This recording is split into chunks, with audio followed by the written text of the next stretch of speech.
Fala meus amigos, aqui é Gustavo do canal Papai Me Deu Satoshi. Nesse vídeo eu vou estar usando para responder por que Bitcoin e não altcoins. Então quem já é inscrito aqui no canal e quem começou a me acompanhar lá em 2021, sabe que nós fomos um canal sempre dedicado a altcoins, principalmente durante a Bull Run, onde surgiram diversas oportunidades, não só de tokens, mas de projetos de vários nichos. A gente fez vídeos aqui sobre DeFi, a gente fez vídeos aqui sobre NFTs, a gente fez vídeos aqui, claro, sobre diversas altcoins. Porém, depois aí do término, né, do bull market, ele principalmente em meados de 2022, onde o Bitcoin chegou a 15 mil dólares ali, né, no seu fundo do poço, digamos assim, eu aprendi bastante, digamos assim, eu aprendi bastante nesse ciclo de 2021, que foi praticamente o meu primeiro ciclo de criptomoedas, né, e de Bitcoin. O ciclo de 2021, que foi causado principalmente pelo Heavy, né, de 2020, e também pelo Black Swan que a gente teve em 2020, a pandemia, né, onde as bolsas e o Bitcoin derreteu, e depois com a impressão desenfreada de dinheiro aí, levou as bolsas e o Bitcoin às alturas, né, e depois de muita reflexão também, eu cheguei à conclusão que o melhor ativo que você pode comprar, principalmente para holdar a médio e longo prazo, um ativo que você pode ter na carteira e dormir tranquilo, e também o ativo mais bem fundamentado, disparado que a gente tem hoje no mercado, definitivamente é o Bitcoin, né? Principalmente no mercado de cripto, até comparado com as stocks, as ações, com o ouro, né? O nosso próprio gold, comparado também com as moedas fiduciárias, principalmente, o Bitcoin realmente tem dado, né, uma surra nesses ativos nos últimos anos, aí, desde 2010, nessa última década. E esse vídeo eu vou estar usando para responder essa questão. Então, vi que tinha uma galera também perguntando sobre os vídeos antigos do canal. Galera, todo o conteúdo do canal ainda está aqui, tá tudo armazenado. A gente tem conteúdo aí desde o começo, né? Aqui mesmo a gente tem mais de 235 vídeos, só à vista, mas eu acredito que tem mais do que isso desde o começo do canal, mais de 300 vídeos. Todos os vídeos estão aqui sobre NFTs, jogos que a gente gravou, tudo está disponível no canal, porém tudo não está listado, né? Vou deixar oculto porque agora a gente vai mudar o paradigma do nosso canal, a gente vai focar em Bitcoin, em macro, né, aqui no canal, pelo menos até o próximo bull market, onde sim pode ser que eu volte a gravar conteúdo sobre altcoins, NFTs, o mercado oferecendo uma oportunidade de entrada aí, né? Mas a gente sabe que para a gente sobreviver no mercado de baixa, não tem outro jeito. Ou é Bitcoin, no mínimo um Ethereum ali, uma parcela em Ethereum, ou é stablecoin. Hoje mesmo eu estava olhando aqui, né? E teve uma polêmica da Gala esses dias, né, eu tô gravando esse dia aqui em setembro, dia 3. E cara, a Gala tá derretendo 11%, galera. Gala, que é um dos projetos mais sólidos no nicho de jogos NFTs, né? E teve uma polêmica lá, parece que de segurança na rede, né? E tá derretendo 11% com o mercado praticamente lateralizado. O próprio Bitcoin e Ethereum não tá fazendo movimento nenhum. Portanto, não é fácil rodar altcoins, principalmente em bear market, né? Embora eu tenha essa lista aqui, que é a minha watch list, onde eu fico de olho nesses ativos aqui, principalmente eu gosto muito desses ativos aqui, Solana, Polkadot, Matic, Link, Uniswap, Atom, Lido, Arbitrum, Optimism, a gente tem aqui algumas roll-ups, né? A Matic também. Aave, a gente tem tokens de DeFi, Aave, Uniswap, a a própria Lido aqui, onde tem uma quantidade de stake de Ethereum atualmente, e projetos de jogos NFTs como a XS, 100 de Gala, que na minha opinião são os três melhores ativos tokens aí de jogos NFTs. E, sinceramente, eu tô pensando muito em abrir uma carteira pequenininha ali para holdar esses ativos, nem que seja uma quantidade pequena, nem que seja 10 dólares em cada um desses tokens, porque eu acho sim que eventualmente no bull market tem outros ativos também que são interessantes, mas eu gosto muito desses aqui principalmente, tem sim chance de valorização. Embora eu acho que 99% das altcoins aí vão morrer até o próximo ciclo de alta, que a gente nem sabe se vai ter ou quando vai ter, né? Ninguém tem bola de cristal, eu não tô aqui para tentar prever o futuro, mas eu acho assim que esses ativos não só estão muito bem, né, muito melhor fundamentados do que lá em 2021, como muitos desses projetos estão muito melhor capitalizados também, né? Tem muito mais dinheiro aí, principalmente na Matic, na Polkadot, Solana, a Chainlink também, que tá, poxa, é upgrade atrás de upgrade aí. Uniswap também, não tenho o que falar, tem dado uma festa aí nas outras DeFis. Portanto, tem muita coisa boa acontecendo no mercado, porém eu ainda não mudo minha opinião de que Bitcoin é o ativo mais bem fundamentado e mais bem né, digamos assim, com a melhor simetria de investimento no mercado, galera. E realmente isso é inegável, vou tentar falar um pouco sobre isso nesse vídeo. Então, se esse assunto te interessa, se você quer, né, mais conteúdo como esse, considere se inscrever aí no canal também e deixa o like para me incentivar a trazer mais conteúdo aí, porque eu também estou fazendo aqui um skin the game, né? Eu tô em Bitcoin, quase 100% do meu dinheiro hoje, do meu capital está em Bitcoin. Eu não vou rodar mais moeda fiat e essa vai ser uma das principais propostas aqui do canal, que vai ser eu documentando minha jornada rodando Bitcoin sem moeda fiat, né? Então essa é a proposta que eu quero trazer aí até, né, daqui um ano, 2 anos, até o próximo halving em abril aí do ano que vem, até o próximo ciclo de alta, caso haja. Portanto, é uma aposta que eu acho extremamente bem com uma das melhores assimetrias aí, né, no mercado em geral. Então eu tenho aqui o gráfico do SP500 e respondendo já a questão de por que Bitcoin e não altcoin, eu vou fazer uma analogia aqui rápida com o mercado tradicional, né, o índice do SP500, que são as 500 maiores bolsas aí, 500 maiores empresas, ações, né, do mercado norte-americano, que está do mundo, que é um gráfico usado como referência para diversas bolsas ao redor do mundo, para bancos centrais, é um dos principais termômetros da nossa economia mundial, né? Assim como o dólar é a moeda universal, assim como o inglês é o idioma universal, o SP500 é praticamente a bolsa universal, digamos assim. E a gente tem aqui um histórico do SP500, se a gente pegar aqui principalmente de 2000, né? Eu vou pegar as últimas 2 décadas aqui. E eu vou até dar uma colher de chá, porque se eu pegar aqui no topo de 2000, né? Sendo que a gente teve esse fundo aqui, não vai ficar muito interessante, então eu vou dar um desconto aqui. Eu vou pegar em 2002, onde a gente teve esse fundo aqui, até a situação atual da SP500, a gente teve uma valorização de 471% ao longo aí de 7 mil dias. A gente está falando de 20 anos, né? Mais de 20 anos.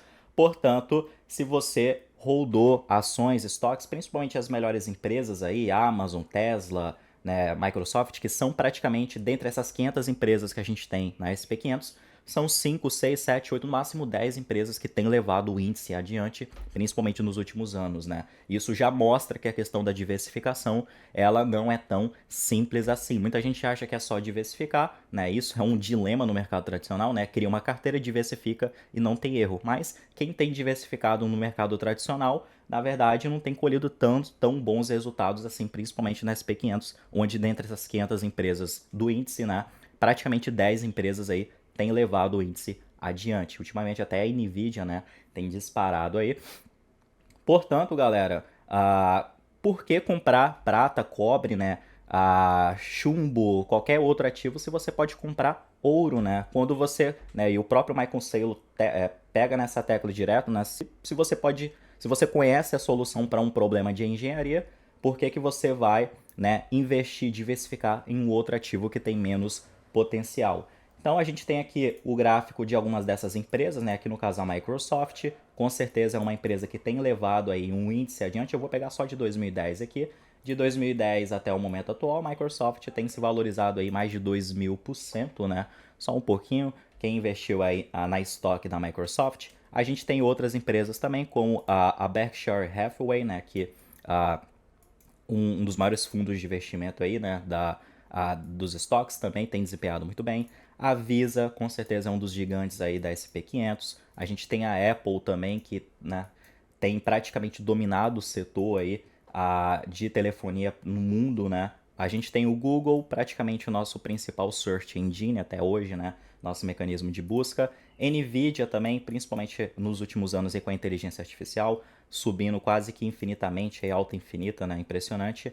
Tesla nos carros elétricos aí e tudo mais. E também a gente tem aqui a nossa Meta, né? Que mesmo apesar da baixa aqui, quem comprou, imagina quem comprou Meta aqui, galera. Meta já tá voltando pro topo histórico, né? De 300 não voltando ali, mas, né, chegou ali a $320. Realmente recuperou quase tudo. Portanto, aqui eu estou mostrando para vocês as empresas mais bem consolidadas do SP500, porque são sim pouquíssimas empresas que levam o índice adiante, né? Agora, saindo aqui um pouco da questão dos estoques, né? Levando em consideração aqui o ouro apenas, né? Vamos pegar aqui a simetria, a valorização do ouro aqui de 2000. Vamos pegar mais aqui atrás, né? 2000 aqui até o momento atual. Ok, deixa eu ver aqui o que está acontecendo, que eu não estou conseguindo mexer. Deixa eu atualizar aqui a página pra gente. Então o ouro hoje que está cotado a 1.939 dólares, né? Esse é o gráfico no nosso Bitcoin, ok. Então vamos lá, dando zoom out aqui. Ok, então, agora atualizou, já até mostrou aqui. Então pegando aqui de 2000, né, até o momento atual, a gente teve uma valorização de 639%, né, nas últimas 2 décadas aí do ouro, comparado aqui com o nosso SP500. Galera, o ouro tem batido a SP500, as 500 maiores empresas do mundo, nos últimos 20 anos. É literalmente uma comparação simples que a gente está fazendo aqui, e você pode buscar por outras fontes e outros artigos também. Você vai ver que o ouro não só tem mantido o seu valor em relação à inflação desenfreada do dólar, né? Que praticamente o dólar perdeu mais de 90% do seu valor desde a origem, né? Principalmente lá desde o fim do lastro com ouro em 1940. Como o ouro também tem batido as 500 maiores empresas do mundo. E o ouro, gente, não é investimento. Vocês estão entendendo o meu ponto aqui, onde é que eu quero chegar? O ouro não é investimento. Ouro é um hedge, é uma reserva de valor. Você pega ali seus 5, 10, 20 mil reais que você ganhou no ano e você quer guardar esse dinheiro e você quer que esse dinheiro não perca seu valor em relação à inflação, né? Se você tem 20 mil reais hoje, por exemplo, ano que vem seus 20 mil reais, né, depois de um ano aí, a inflação do real tem sido em 20% ao ano, se a gente considerar, né, o preço dos produtos e a expansão da base monetária, assim que a gente mede a inflação de verdade. Seus 20 mil reais daqui um ano vão valer 16 mil reais, né? Mesmo que você deixe ali na Selic hoje 13%, né? Você não vai nem compensar a perda que você vai ter com a inflação. Então, seus mesmos 20 mil reais vão comprar daqui um ano o que 16 mil reais, 17 mil reais compram hoje. Então você está perdendo dinheiro, você está perdendo patrimônio.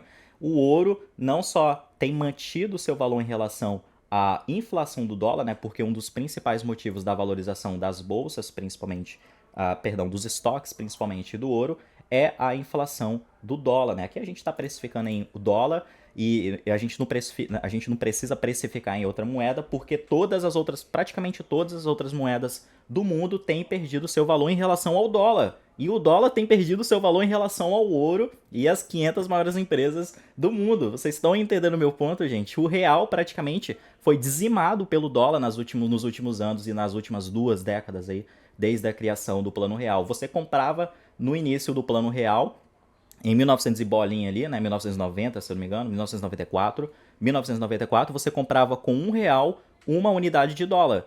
Então por que que hoje você precisa de R$ 5 para comprar um dólar? Porque o real tem perdido seu valor devido à expansão da base monetária e impressão.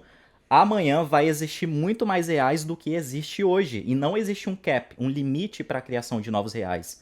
Assim como não existe um cap para a criação de novos dólares. E o dólar, que é a moeda global, é a moeda exemplar, é a moeda mais forte que existe, ela perdeu mais de 90% do seu valor desde 1900 ali, né, desde 1900 e bolinha, literalmente, porque é lá 1910, 1920.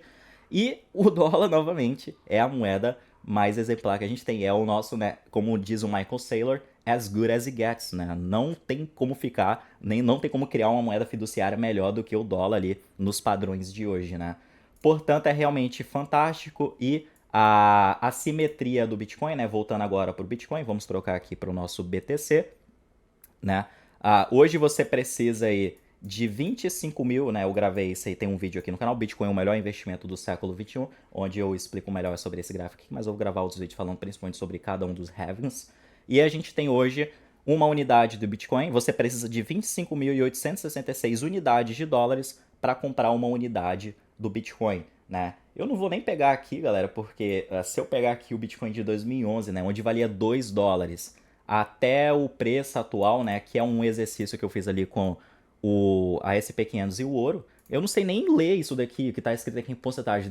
Eu vou pegar aqui mais para baixo, eu vou dar um zoom aqui, deu 1606, aqui deu 16 ou 160 mil por cento, né, sei lá, não dá nem para ler isso daqui. É tanta valorização, né, dos 2 dólares para os 25 mil dólares, que realmente não dá nem para contar. É fantástico, não só o fato do Bitcoin, quem não sabe, o Bitcoin lá em 2009, né, no seu bloco Gênese, no primeiro bloco de mineração, já foram emitidas, liberadas 10 mil unidades de Bitcoin, né, de Bitcoins aí para os usuários, e a galera começou a minerar ali, no começo 50 Bitcoins por bloco, né, E mesmo assim, essas 10 milhões de unidades, né, não só mantiveram seu valor em relação ao dólar, principalmente a partir de 2010, quando foram precificados nas corretoras, né?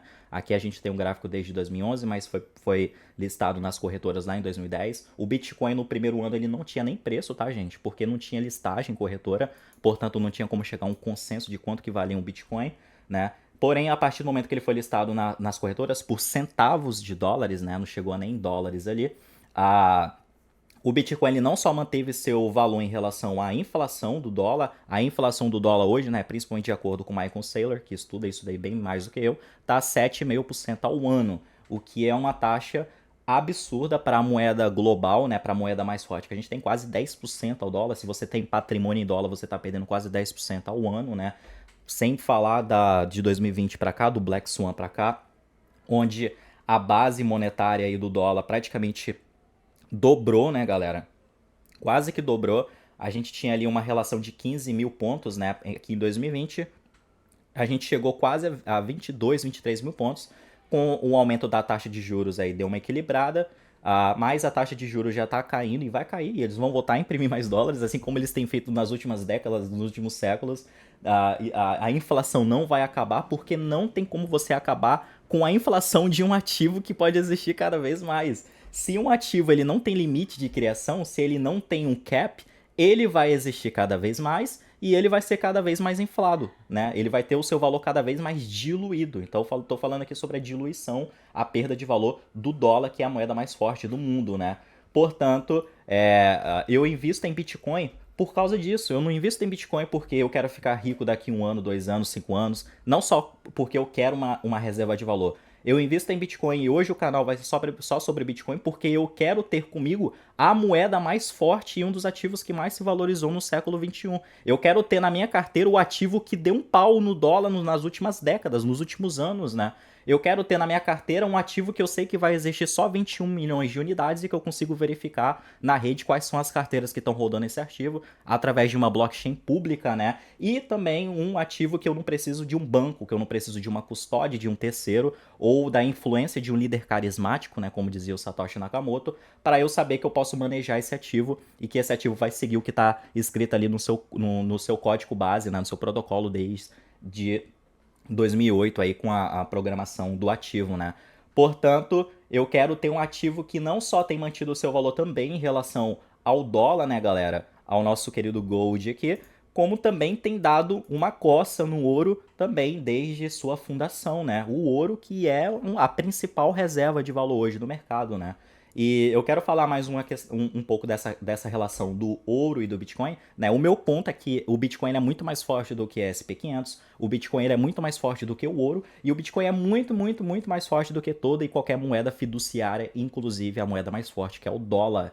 Ou seja, tem dado certo. Historicamente falando, o protocolo do Bitcoin, que foi criado para ser um sistema de pagamento eletrônico, né? Escrito lá no próprio white paper do Bitcoin, 10 páginas lá, e toda moeda também, ela, na sua evolução, ela é primeiro usada como reserva de valor, né? Se você for estudar a história das moedas, ela tem cada moeda tem uma evolução, assim como o ouro teve. Ela passa por uma reserva de valor, um meio de troca de escambo ali, né? Vai ter todos os passos ali.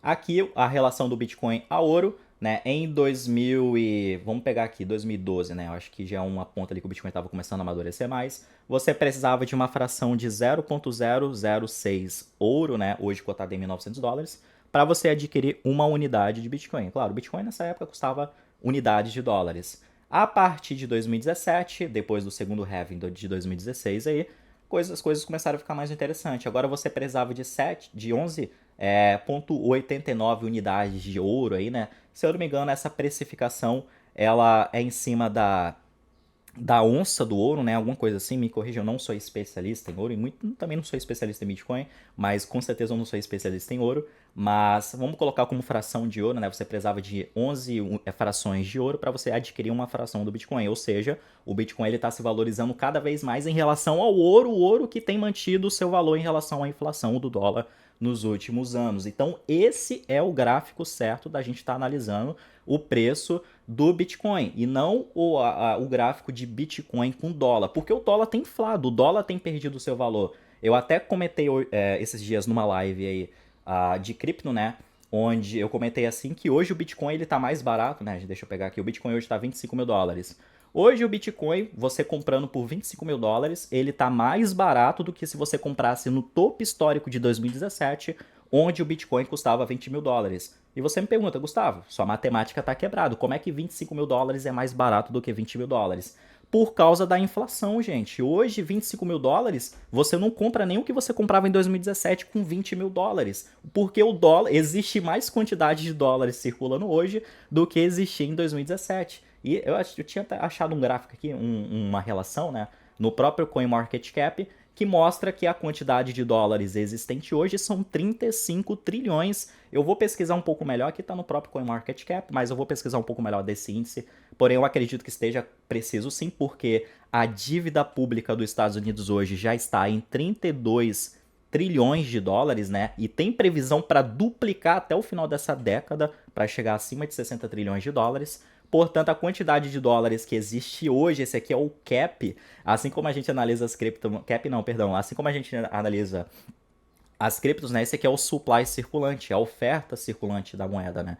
Então existe muito mais dólares hoje. Dólar, assim como as demais moedas, que não tem limite na sua quantidade, ou seja, quanto mais dólares existir, vai valer cada vez menos. É a lei da escassez da natureza, né? É um dos motivos pelo qual o ouro e o próprio Bitcoin têm se valorizado, porque são relativamente escassos em relação aos outros ativos. Não relativamente, muito escassos, né? Então, realmente é fantástico aí a quantidade de dólares que existe hoje. Portanto, por isso que eu afirmo, e é uma questão de lógica básica, né, que o Ethereum tá também muito mais barato do que estava lá em 2017, embora eu não saiba qual foi o topo do Ethereum lá em 2017, mas eu chutaria que foi na casa dos 1.500 a 2.000 dólares, né? A grande parte desses ativos aqui nem existia ali em 2017 e 2018. Portanto, galera, eu quero especular e eu quero ter na minha carteira esse ativo, um ativo com esse histórico, um ativo que não só tem desempenhado muito bem no passado, como tem tudo para desempenhar muito melhor no futuro, principalmente a partir do próximo halving do Bitcoin em 2024, onde o stock to flow, né, a relação de quantos bitcoins são minerados com a quantidade atual de Bitcoin, praticamente vai duplicar. Ou seja, o Bitcoin que hoje já é historicamente mais escasso do que o ouro, né? Aqui a gente tem o nosso S2F, o nosso Stock to Flow, e a gente tem aqui a relação hoje do Stock to Flow do Bitcoin com 58, né? Se eu não me engano, quanto maior esse número aqui, bem mais escasso. E aqui a gente já tem, né? Eu tinha achado bem interessante aqui, eu vou ler isso daqui para vocês. O Bitcoin ele é produzido a 900 Bitcoins por dia, né? No próximo halving aqui no caso. Tenho aqui a quantidade em circulação, que já está um pouco desatualizado, já são 19 milhões de Bitcoins hoje circulando. Mas a parte mais importante aqui, no próximo halving, em 2024, esse número aumentará para 113, né? Hoje que está 55, né? 58, 55, o índice do Stock to Flow do Bitcoin. O ouro, para vocês terem uma ideia, a relação do ouro hoje está 60, 60 e pouco ali, né? E lembre-se, o ouro que tem um stock to flow, né, de 62, então ele fica né, circulando entre 55 a 60 e pouco. Então o Bitcoin vai ter o dobro, vai ser 2 vezes mais escasso do que o ouro, que é o ativo mais escasso da humanidade, que tem sido a principal reserva de valor nas últimas décadas, séculos e milênios, né? Portanto, é fantástico.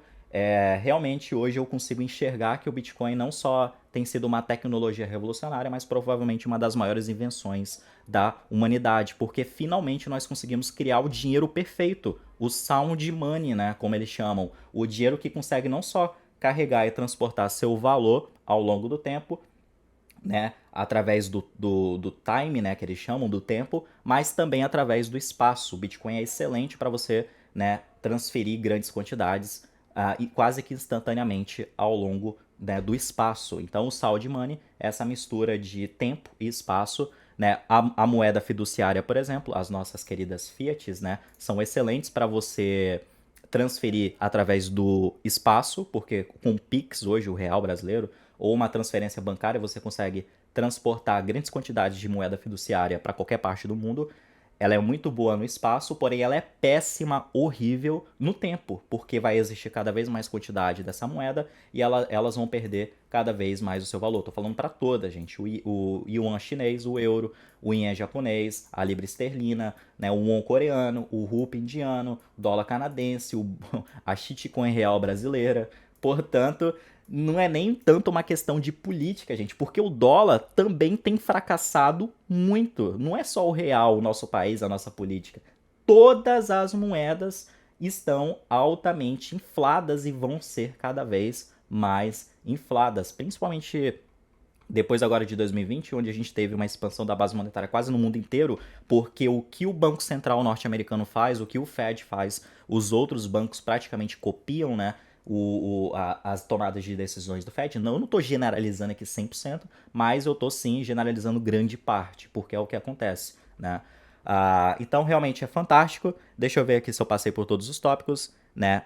Falei sobre os vídeos antigos do canal, análise do SP500, as poucas empresas aí que levam o índice adiante, né? A relação do SP500 e o ouro, do SP500 e o dólar também, né? Histórico do Bitcoin, né?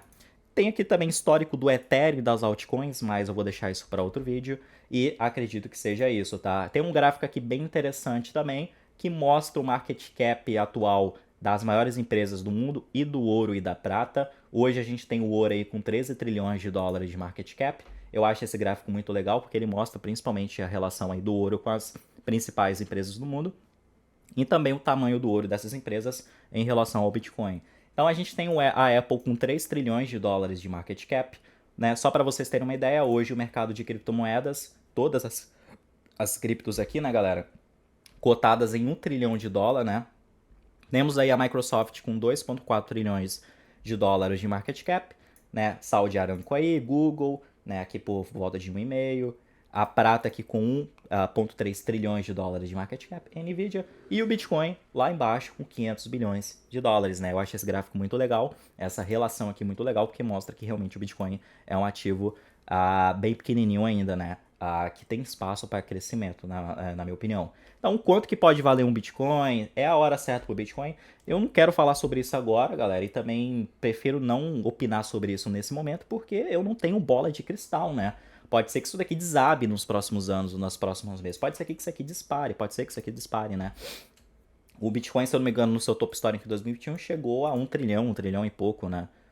De dólares de market cap, quando ele chegou a 69 mil dólares por unidade, né? Portanto, é isso. Eu acho que é uma das melhores formas de dinheiro. Tem aqui uma carta da Pantera Capital, a Positive Black Swan, que, né, o próprio Dan Morehead, né, que é o CEO aí da Pantera Capital, um dos fundos de investimento mais antigos de Bitcoin, ele responde a uma pergunta muito interessante de uma jornalista, né? A carta já abre com essa indagação de que se o Dan Morehead espera um Black Swan, outro cisne negro na economia, assim como a gente teve a pandemia, assim como a gente teve lá o subprime lá em 2008, e ele responde que, né, a gente já teve tantas coisas ruins acontecendo ultimamente, como a pandemia, o shutdown, as crises financeiras, né? Portanto, ele diz, né, que todo mundo ignora um cisne negro até que um aconteça. Depois todo mundo quer falar sobre isso, né? Sobre a próxima queda de sapato, digamos assim, uma expressão lá. E eu diria que a maior surpresa é que nós temos que já aconteceu essas quedas massivas, né, no ano passado e que nada de maluco acontecerá, de acordo com a opinião dele, né, com os estudos dele. Né, a opinião dele, na minha opinião, é muito relevante, porque ele está no Bitcoin quase desde o começo, né? E ele fala aqui que, sim, um Black Swan já aconteceu no nosso momento atual de mercado, mas foi um Black Swan positivo, né? Que foi a questão da XRP, da Ripple. Para quem não acompanhou a questão da XRP, que é um caso que vem lá na SEC, né? Na Comissão de Valores Imobiliários, bem antigo, que a XRP ganhou, né? Bateu a SEC lá nessa decisão. Praticamente a XRP hoje é oficialmente não considerado uma security, né? Um título de valor imobiliário, um título que tem valor, né? Que é como se fosse uma ação. Então a XRP como token digital não é considerado uma security. Vendas nas corretoras aí de XRP não são consideradas securities, aqui já é oficialmente declarado lá pela SEC, pelos juízes. E também vendas pelos executivos da XRP, não são considerados securities. Portanto, aconteceu já um Black Swan, mas aconteceu um Black Swan positivo. E por aí vai, ele fala também sobre a questão do setup para o próximo bull market, de acordo com o Temur Head, essa questão da XRP, e também a questão dos ETFs do Bitcoin que estão por vir, a baixa da taxa de juros nos Estados Unidos. Isso configura um cenário perfeito para um próximo bull market, né, no mercado de criptomoedas. Ele já escreveu uma carta sobre isso, que é a carta, né, o 7º ciclo de alta, que com certeza eu vou fazer um vídeo aqui no canal falando só sobre essa carta. Eu quero fazer um vídeo falando só sobre essa carta aqui e analisando outras cartas da Pantera Capital que são magníficas. Eu leio essas cartas desde 2021, já fiz várias lives e vídeos no canal falando sobre a Pantera Capital, e se você é um investidor de Bitcoin ou criptomoedas, com certeza vale a pena acompanhar. Portanto, esse foi o meu ponto. O Bitcoin, historicamente falando, não tem comparação com outras altcoins, é o ativo mais forte. Todo mundo sabe disso, né, galera? Todo mundo que investiu em 2021 no mercado sabe que não tem como comparar o Bitcoin com outras criptomoedas. A questão do Bitcoin é por que eu vou colocar $100 no Bitcoin, que vai ser muito difícil de duplicar de valor e eu ganhar dinheiro, sendo que eu posso botar $100 em altcoins e ganhar 10, 20, 50 vezes, 100 vezes mais. Eu deveria ter respondido isso no começo, porém eu já adianto que grande parte dessas moedas aqui, elas não vão voltar para o seu topo histórico, gente. Não tem absolutamente nenhuma garantia no mercado que vai fazer com que uma Maker da vida, eu vou pegar protocolos aleatórios aqui, uma Tezos, um AXS, não tem nenhuma, não existe absolutamente nenhuma garantia que eles vão voltar para o seu topo histórico anterior. Quem garantiu isso para você? Quem garantiu isso para a gente? Não é assim que funciona, gente. Muitos protocolos que lá no ciclo de 2017 chegaram a topo histórico, como o Bitcoin Cash, a Dash, né, teve outros protocolos também, poucos, né, no ciclo antigo. Muitos desses protocolos não voltaram para o seu topo histórico anterior nesse ciclo de 2021. Portanto, não existe nenhuma garantia, embora eu acredite sim que alguns deles vão voltar e de repente podem até passar do seu top histórico anterior, mas não existe nenhuma garantia que isso vai acontecer, até porque são protocolos nichados, tecnologicamente falando, e pode ser que no próximo ciclo de alta já exista tecnologias muito melhores do que esses protocolos aqui. É muito possível que vai existir uma blockchain muito mais eficiente do que a Solana até 2024, 2025. É possível que vai existir um projeto mais interessante do que a Cardano, do que a Matic, do que a Polkadot, porque são protocolos tecnologicamente nichados, né? São pequenos nichos no mercado. E são protocolos que não conseguiram nem provar a sua solidez ao longo do tempo, ao contrário do Bitcoin e do Ethereum, na minha opinião, e da XRP, que, né, são 3, 4, 5 ativos aqui que realmente têm levado o mercado adiante, assim como a SP500, de 500 empresas aí, 5, 10 empresas levaram o mercado adiante, e no mercado de criptomoedas é a mesma coisa. Então eu também tinha essa mentalidade de pegar todo o meu dinheiro, metade do meu dinheiro, e colocar tudo em altcoin para fazer 10, 20, 50, 100x. Porém, caiu a ficha para mim que não existe nenhuma garantia que esses protocolos sequer vão se valorizar no próximo ciclo de alta, sequer vão se valorizar ao longo do tempo, como reservas de valor, assim como Bitcoin, e sequer vão voltar para o seu top histórico anterior. Não tem nada garantindo isso pra gente. Absolutamente nada. Muitos desses protocolos vão morrer, muitos desses protocolos vão ser substituídos por uma solução de engenharia tecnológica superior e dificilmente algum desses protocolos vão substituir o Bitcoin, né? E eu vou ler aqui uma passagem do livro Bitcoin Red Pill, do Renato Amoedo, que eu recomendo a todos os investidores de Bitcoin e criptomoedas do mercado. Eu já li essa passagem aqui no vídeo que eu gravei anteriormente, né? Pretender ganhar mais comprando altcoin que Bitcoin é o mesmo que pretender ganhar mais comprando cobre, alumínio ou ferro do que ouro, né? É possível aumentar seu patrimônio em ouro fazendo trades com prata, mas no longo prazo, ao longo dos últimos 3 milênios, quem manteve posições em prata por gerações seguidas invariavelmente perdeu poder de compra medido em ouro. A chance de uma altcoin substituir o Bitcoin é a mesma de outro metal substituir o ouro. A prata na idade do bronze valia, né, de 1 para 6 aí do grama de ouro, então você precisava de 6 frações de prata para comprar uma fração de ouro, né? Lá na idade do bronze, né, galera? A gente está falando de muito tempo atrás. Em Roma, 12 frações de prata para comprar uma fração de ouro. Nos padrões bimetálicos, 16 frações de prata para comprar uma de ouro. Então isso aqui está mostrando, é como se fosse um gráfico, a progressão e evolução do ouro em relação às shitcoins, né? A prata, o cobre também vai ter uma relação muito pior aí. O bronze, né? E desde a década de 1980 varia de, né, 35 frações de prata para você adquirir uma fração de ouro. E fica variando, né, entre essa relação e também 125 para 1. Realmente uma curva de baixo de mais de 3 mil anos, estimativas de abundância de prata e ouro variam, né, de 16 frações aqui para 1, 18 frações para 1 na crosta terrestre. Entretanto, as relações do valor e escassez marginais não são lineares, mas exponenciais. Portanto, isso quer dizer que o ouro, principalmente devido à sua escassez, né, ao longo dos milênios, dos séculos, quem comprou prata e bronze, que tem um market cap menor, para multiplicar em 5, 10, 15, 20 vezes para comprar ouro, mamou. E é muito possível que a gente veja esse mesmo cenário acontecendo no mercado de criptomoedas, assim como acontece nas bolsas, né, de ações. Muita gente vai colocar 10 mil reais numa Ibovespa ou numa SP500, comprar só small caps, a empresas pequenas, para quando essas empresas se valorizarem, eles venderem e comprar uma empresa grande, né? Como se você fosse comprar Ethereum, para quando o Ethereum se valorizar, você comprar Bitcoin, né? Mas a própria história já comprova que isso aconteceu, né? Assim como já diz lá em Provérbios, né? O nosso rei Salomão, não existe nada de novo debaixo do sol. Tudo isso a gente já viu acontecendo. O ouro, ele nunca perdeu seu valor em relação aos outros metais mais abundantes, né, na humanidade. Assim como o Bitcoin é muito mais escasso do que as outras criptomoedas, né? Gustavo, mas o Ethereum hoje está com um protocolo deflacionário. Vai existir menos Ethereums daqui 2 anos do que existe agora, então ele vai se valorizar mais porque existe menos. Porém, o Ethereum não tem uma política monetária estável. Hoje ele está deflacionário, pode ser que daqui 1 ano, 2 anos, 5 anos ele esteja inflacionário novamente. Que tipo de protocolo é esse? Que não respeita nem seu código base lá no começo. Que tipo de protocolo é esse onde tem um criador, Vitalik Buterin, onde a polícia, o governo norte-americano, pode bater na porta dele a qualquer momento e fechar o protocolo, né? Como dizia o Bolsonaro, com um cabo e um soldado fecha tudo. E isso pode acontecer não só com a Ethereum, como quase aconteceu com a XRP, né? Ainda bem que a XRP ganhou o SUT lá da SEC, e isso é muito bom para o mercado em geral. E eu não quero que isso aconteça com o Ethereum, óbvio, né? Eu quero ver o Ethereum forte, pulsando vida aí no próximo bull market. Mas é um risco que o Bitcoin não tem, porque a gente não sabe nem sequer quem foi o fundador, criador do Bitcoin. Essa característica de anonimato, né? E existem estudos que dizem que o anonimato no futuro vai ser muito mais valioso do que a fama, né?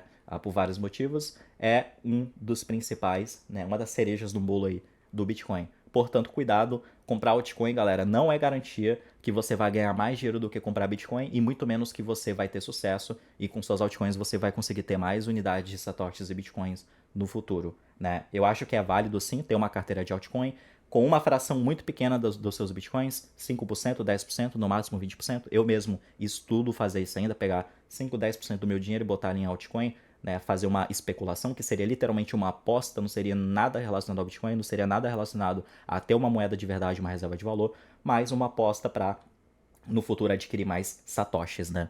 Então é isso, se você gostou do conteúdo, deixa o seu like, deixa seu comentário, o que você acha dessa relação do Bitcoin e das altcoins, do SP500, do ouro, do histórico do Bitcoin, e vejo você no próximo vídeo. Até mais.